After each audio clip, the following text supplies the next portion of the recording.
Mala impyerno na kung ituring ng maraming Pinoy ang buhay ng isang pangkaraniwang commuter dito sa Metro Manila.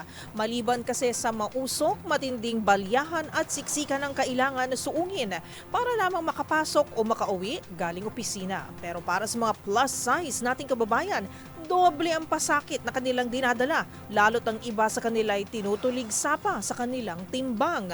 Gaya ng pasaherong ito na may simple pero mabigat na mensahe. Ang mga detalye sa report ni Arnold Herrera.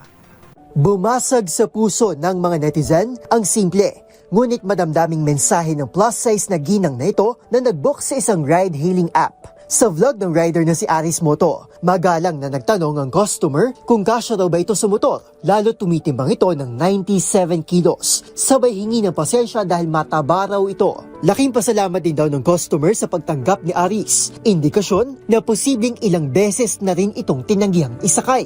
Paliwanag ni Aris, hindi siya namimili ng pasahero at sinadyaan niyang bumili ng mas malaking motor para ma-accommodate din ang mga pasaherong may kalakihan at kabigatan. Bagay na sinaluduhan ng kapwa nito riders at maging ng mga pasahero. Pero kumpara sa di pinangalan ng pasahero sa video ay naging magandang kinalabasan, trauma naman ang sinapit at hanggang ngayon iniinda pa rin ng katulad nitong pasahero.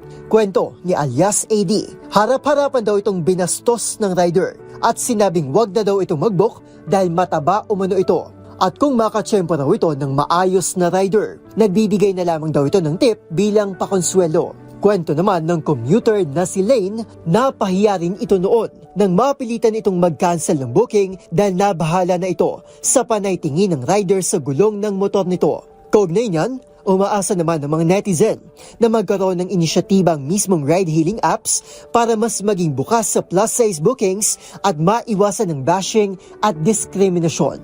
Para sa DZRH TV, ito si Arnold Herrera. Una sa Pilipinas, una sa Pilipino.